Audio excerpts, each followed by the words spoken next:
A man stands on the edge of death, blindfolded, betrayed. The soldiers raise their guns, ready to end the life of the fool who dared to challenge fate. The king watches helpless. The woman Ivan risked everything for? She's the one who ordered his death. But just as the final moment arrives, destiny intervenes. This isn't just a tale of wishes. It's a battle for love, freedom, and survival. This is the story of Ivan and the magical fish who changed everything. At the bottom of a quiet river, the Fish King holds a ring, his mind consumed by desire. He demands answers from his frog spy. Where is the fish he wants to marry, but the spy knows nothing? Furious, the Fish King sends him off to search every river, pond, and canal. Next, we see the home of a blind blacksmith in a Russian village. The blacksmith's dog wakes up his sleeping son, Ivan. Ivan's a good guy, but a bit of an idiot. When he goes outside, his blind dad, who's working at the forge, tells him he should learn the blacksmith trade, asking how long he's going to live. Ivan says he will. Then his dad tells him to go catch some fish for dinner. So Ivan grabs a bucket and a hook and heads out to fish. Ivan goes to a frozen river, drops his hook into a hole in the ice. Bubbles start popping up and Ivan backs away. Suddenly, a huge splash of water erupts from the hole and a fish lands right in Ivan's bucket. Ivan's stoked, thinking, sweet, dinner's taken care of. He heads back, ready to cook the fish. But then the fish speaks, asking him how he plans to cook her. Ivan freaks out, asking how she can talk. She tells him she can do a lot and will grant him 3 wishes if he throws her back in the river. Ivan's thrilled. He tells the fish he'll tell her later and lies down. He mumbles that he wishes he could travel the whole city without leaving his forge. Suddenly, something crazy happens. His house starts lifting up. Ivan asks what's going on, and the fish tells him his first wish is coming true. Ivan says he just said it casually, but the fish points out he still made a wish. In a flash, Ivan, his forge, and his house are outside, and the forge starts moving like a car. The fish tells him the forge is coming along because he wished to see the city without leaving it. Ivan can't believe his eyes. It's cold, and Ivan shivers, mumbling, "Wish it was warm and green." Just like that, all the snow vanishes. Summer arrives, everything turns green, and the frozen rivers melt. The fish tells him 2 wishes are done, and only 1 is left. Ivan takes the fish in the bucket and walks on, saying people are right. He's an idiot. He wasted 2 wishes and could have asked for something big. The fish tells him everyone asks for things based on their level of thinking. As they continue, some robbers stop Ivan and try to mug him. Ivan has no money, so they try to take his fish. But Ivan sees an opening, grabs his bucket with the fish, and runs. The robbers chase him. Seeing no escape, Ivan throws the fish into the river, telling her she'll be safe there. The enraged robbers hang him upside down from a tree and leave. A little later, a beautiful girl arrives, unties Ivan, and helps him down. Ivan sees her shiny fish-patterned scarf and realizes it's the fish. He asks her name and she says it's Yana. Ivan takes her scarf so she can't escape. He tells Yana his 3rd wish is still unused and he'll use it when the time is right. Yana asks what's next. Ivan says he wants to marry Tsar's daughter. Yana asks if that's his 3rd wish. Ivan says no, he'll work for that himself. She just needs to support him. Yana agrees. Next scene, Tsar's palace. Princess Nancy's maid tells her the English ambassador is coming. Nancy's thrilled. She's always wanted to marry an Englishman. She quickly gets ready, but Tsar hates Englishmen and doesn't want his daughter to marry one. Soon, the English ambassador arrives, aiming to impress the king and ask for his daughter's hand. He gives Princess Nancy an umbrella, which makes her happy. Tsar is not feeling it at all. He tells the ambassador, Englishmen just come to loot. The ambassador says, no, your majesty, I've brought a gift that will change your mind about Englishmen. Meanwhile, Ivan and Yana have arrived in Tsar's kingdom. The Englishman shows Tsar a machine that plays music automatically. The ambassador secretly hid a guy inside the machine who would play music when a button was pressed, but no one knew about the trick. As the ambassador shows the king the music machine, Ivan and Yana are watching from the palace walls. Tsar isn't impressed and tells the ambassador they don't need such a machine, but Nancy is smitten with the English ambassador and wants to marry him. The king is at a loss, wondering how to convince his daughter. Just then, Ivan rushes in and tells the king he doesn't need to marry his daughter to an Englishman. He'll bring a device that plays music automatically. The king is overjoyed as he was looking for a reason to stop the marriage. So the king tells Ivan, all right, if you bring such a musical instrument, you can ask for anything you want. Ivan asks if he can then marry the princess, and the king says yes. The princess is annoyed as she wants to marry the Englishman and doesn't like Ivan. She tries to scare Ivan off, but he stands firm. The king tells his man to give Ivan new clothes and shoes for this quest, as Ivan is poor and only wearing tattered socks. Ivan is thrilled, and tells Yana outside. Yana tells him such an instrument exists, but it's super hard to get. Ivan asks why. She explains it's with a cat in the dark forest, and no one who's gone after it has ever come back alive. Ivan asks about the danger. Yana says if the cat plays a happy song, people dance non-stop until they're exhausted, and then the cat eats them. If the cat plays a sad song, people cry until they fall asleep, and then the cat eats them too. Ivan says it sounds dangerous, but he'll take the risk. He packs food in a bag and sets off with Yana to find the instrument. They travel through tough terrain and get close to the dark forest. Yana tells Ivan he has to go alone from here, so Ivan enters the dark forest by himself. There are skeletons and bones everywhere. He hears a cat's voice telling him these skeletons are of people who came for his instrument. The cat asks if he also wants the instrument. Ivan says yes. The cat says he has to pass a test. If he can control himself after hearing its music, it'll give him the instrument. The cat asks if he wants sad songs or happy ones. Ivan chooses sad songs. The cat starts playing sad songs on its instrument, but strangely, Ivan isn't affected and even starts singing the next lines of the song. The cat asks Ivan how he knows the lines and why he isn't sad from the song. Ivan explains his mom used to sing him this song every day when he was a kid, so it doesn't affect him. The cat, having lost the bet, tells Ivan he'll starve if he takes the instrument. Ivan gives the cat a lot of food from his bag. The cat, happy, tells Ivan it will go with him along with the instrument and consider him a friend from now on. Meanwhile, the frog messenger from the Fish King finds Yana waiting for Ivan by the river. He tells her the Fish King has been looking for her everywhere and she should go with him and marry him quickly. Yana says to tell him she'll never marry him. Just then, Ivan arrives with the cat and the instrument. Overhearing Yana and the frog, Yana asks Ivan if he got the instrument. Ivan says yes. They both start heading back. On the way, Ivan tells her she ran away from the Fish King because she didn't want to marry him. Yana confirms this, saying she doesn't love him. Meanwhile, at Tsar's palace, the English ambassador is back, disguised as the Italian ambassador, trying to convince the king to let him marry the princess. The princess recognizes him and is happy. But before the ambassador can ask the king for the princess's hand, Ivan arrives with the instrument. He tells the cat to play a happy song, and everyone in the court starts dancing, even though they don't want to. The magical music makes them unable to stop, and they get exhausted from dancing. Finally, at Ivan's command, the cat stops playing. The king is thrilled with Ivan, calling the instrument amazing and declaring that the cat and instrument will now stay in the palace. Ivan reminds the king of their deal and asks if he'll marry his daughter Nancy to him. The king agrees, but Nancy is sly and arrogant and only wants to marry the English ambassador. To avoid marrying Ivan, she cleverly tells him if he truly wants to marry her, he needs to do something to prove he'd do anything for her. Naive Ivan doesn't catch on to Nancy's trick and tells her he's ready. Nancy plans to give him an impossible task so he'll never complete it or return. She tells him she'll tell him about the task tomorrow. Ivan then goes to Yana. Seeing Ivan happy, Yana asks if his marriage to the princess is set. Ivan says no. She told him if he completes one more task, she'll marry him. That night, Princess Nancy goes to the secret storeroom and summons her evil mother's spirit using a chair that contacts her. Her mother's spirit asks why she called her so late. Nancy says she wants to give Ivan an impossible task so he can never complete it and she can get rid of him for good. Her mother's spirit tells her a difficult task. The next day, as planned by the princess, the ambassador shows the king a machine,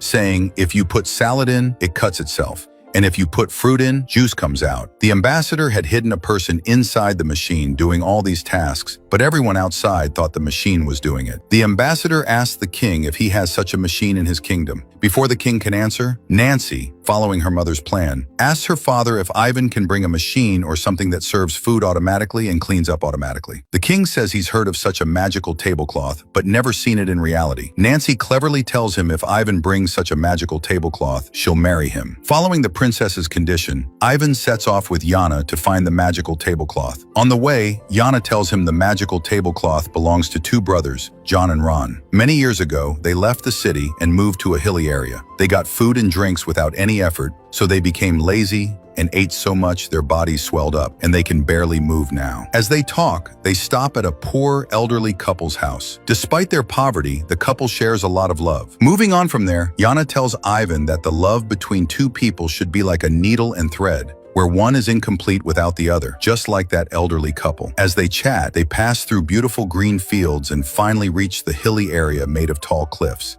Amidst those tall cliffs, the two heavily built brothers are sitting with the magical tablecloth. They ask the magical tablecloth for 56 kinds of delicacies. In the blink of an eye, delicious food appears on the tablecloth, and the two brothers eat to their heart's content. Ivan and Yana are watching all this from atop the hill. When the two brothers are tired of eating, Ivan approaches them and asks for the tablecloth. The brothers get angry, hit Ivan on the head with a coconut, and knock him out. Yana comes to wake Ivan up. She tells the two brothers to look at their reflection in the water. When they look at their faces in the water, they don't recognize themselves because they've eaten so much over the years that they look like animals. Seeing themselves like this, both brothers become very sad and ask Yana for a way to become normal again. Yana tells them, "First, you two need to get rid of this magical tablecloth so your laziness goes away, and you work hard and eat limited food." Hearing this, the two brothers tell Yana she's right and tell her to take the tablecloth. So Yana takes the tablecloth and leaves. By now, Ivan has also regained consciousness. He's super happy to have the tablecloth. On the way back, Ivan starts picking flowers from a garden for the princess. Yana tells him he still hasn't figured out that Nancy doesn't want to marry him. She's deliberately giving him difficult tasks so he can't complete them and she can get rid of him. But Ivan is pure of heart and tells Yana she's wrong. Ivan holds Yana's hand and tells her how he'll propose to the princess. Seeing his kindness and innocence, Yana also falls in love with Ivan but doesn't express it. Meanwhile, in Tsar's palace, the princess and the ambassador are having a good time, believing Ivan will never return. But Ivan shows up. The people of the kingdom give him a grand welcome for his success and celebrate. Seeing this, the king tells Yana that Ivan has become a hero in the eyes of the people. Everyone likes him. But Nancy can't stand it. She doesn't want to marry Ivan no matter what. So she goes back to the storeroom and summons her mother's spirit again, asking what to do now. Her evil mother gives her another dangerous plan. The next day, in the court, in everyone's presence, Yana tells the king she's ready to marry Ivan. She just wants her mother's blessing for the marriage. So Ivan needs to go to the dark world and get her mother's permission for the wedding. The king understands his daughter is giving Ivan impossible tasks to avoid marrying him, as going to the dark world alive is impossible. Both the king and Ivan are disheartened, but Ivan still agrees to the task. Afterward, he goes to Yana. Yana tells him going there alive means going to death's door. Ivan asks how to get there and says he'll go alone. Yana says beyond the dark forest is a black river full of danger and fog, and crossing it opens the path to the dark world. But first, he takes Yana to his blind father because he doesn't know if he'll ever return from the dark world. Ivan's father hears Yana's voice and says he hasn't heard his son's voice in days, and being blind can't go look for him. He struggles with his blacksmith work. Hearing this, Yana and Ivan both feel sad about his father's condition. Ivan now regrets leaving his blind father in such a state. He apologizes to his father and asks for his blessing for the journey. As they continue, he tells Yana he wasted his first two wishes, but he wants his third wish to restore his father's eyesight. Yana fulfills his wish and his father regains his sight. Then, by the river, Ivan tells Yana she's fulfilled all three of his wishes as promised and supported him a lot, but he doesn't want to trouble her anymore, so he'll go the rest of the way alone. He gives Yana her fish scarf, setting her free. Yana tells him he still doesn't get it. Their relationship is like a needle and thread, so she can't abandon him in trouble. She says once he succeeds, she might leave. Ivan can't understand Yana's love, so Yana can't openly express her feelings. Then she also gets on the boat with Ivan, and they both sail further down the river. Further on, they see statues of Death's envoys all around. Yana says this is where the Dark Realm begins. Then they stop the boat and get off into a valley. Ivan says this place is pretty weird. Just then, the guardian of that world asks Ivan how he got there. Yana says he came with her, calling the guardian father. Ivan is surprised. The guardian confirms Yana is his daughter. Yana tells him that ever since he forced her to become a fish, she has no relation with him. The guardian says he was forced to do it for a while so she could gain experience. Yana tells him they came there looking for the queen's spirit. The guardian then goes to them and tells them the queen was a sly and cruel woman who married the king to gain power and oppress the poor. Therefore, her soul is being punished in this world and kept hungry for eternity. Then the guardian conjures the queen's spirit. Ivan tells her he came to get her permission for his marriage to her daughter, as per the condition. But the evil queen refuses. Seeing this, Yana asks her father to do something. Her father shows the queen food items and tells her she's suffering from eternal hunger, and if she wants to end it, she must allow Ivan. Forced, the queen agrees. Next scene, Tsar's palace. Nancy and the ambassador are enjoying themselves at the dining table. Poor king watches sadly. Suddenly, the queen's spirit appears on a tray and announces to everyone that she grants permission for the marriage. The king is overjoyed, but Nancy is furious. She can't believe Ivan completed such a difficult task. Meanwhile, in the dark world, Yana thanks her father and gets on the boat with Ivan heading back. On the way, she tells Ivan his most difficult task is complete and he no longer needs her. She tells him to forget her because he'll marry the princess anyway. But Ivan says he can never and will never forget her.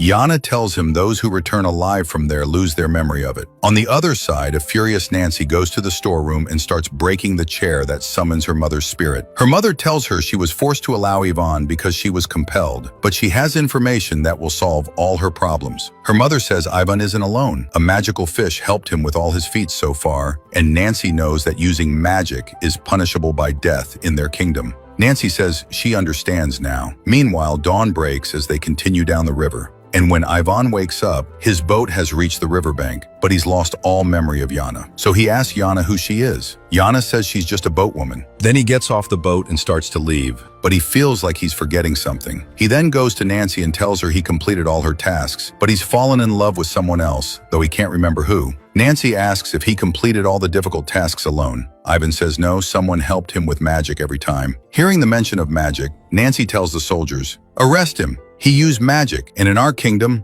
that's punishable by death." Ivan is shocked that the person he risked his life for is doing this to him. The next day, Ivan is blindfolded and sentenced to death in front of everyone. The king doesn't want this, but is bound by the kingdom's law. Just before the soldiers shoot Ivan as per the sentence, Yana arrives. She tells Nancy to release him, and in return, she will be her slave, giving Nancy her fish scarf. Nancy is happy and cancels Ivan's sentence, but she becomes even more arrogant. She then has her father imprisoned in a room and makes herself queen. After wearing the crown, Nancy tells Yana she fulfilled her first wish, and now her second wish is for the Prince of England to send her a marriage proposal. With Yana's magic, English soldiers quickly arrive with a marriage proposal for the princess. Seeing this, Nancy's lover, the English ambassador, asks her if she wanted to marry him. Nancy says if she can marry the Prince of England, why would she marry him? Then she orders the soldiers to put the ambassador to work sweeping and mopping in the palace. Meanwhile, Ivan, who was thrown out, wanders everywhere he went with Yana, but he can't remember anything clearly. Then when he goes to his father's place at night, John and Ron, the two brothers, are also there. Ivan's father tells him he was here with Yana last time. Just then, Ivan notices the needle and thread in John's hand, which makes him remember all the moments he spent with Yana. Now, he sets out to find his love. To help him, his father, along with John and Ron, also sets off with his forge. They take the forge and break down the palace gate. Inside, Ivan tells Yana he remembers everything and that he didn't understand her love before, but now he's come to take her. Seeing this, Nancy tells Ivan she's her slave now. Ivan, along with his father Ron and John, stands before Nancy and tells her to free Yana or they'll crush her soldiers. Nancy is greedy, so she tells Yana she wants her third wish to make her a sorceress like herself. Yana fulfills her last wish, turning Nancy into a fish. Nancy then tries to turn back into a human with magic, but her magic doesn't work. Yana tells her a magical fish can only fulfill others' wishes, not its own. Just then, the well water rises and the Fish King emerges. Seeing Nancy as a fish, he mistakes her for Yana, catches her, and takes her underwater, forcing her to marry him. Everyone is happy to be rid of Nancy. King Tsar is freed and made king again. Ivan and Yana express their love for each other and start living together. This is how this fantasy movie ends. Give it a like, subscribe to the channel, see you in the next video.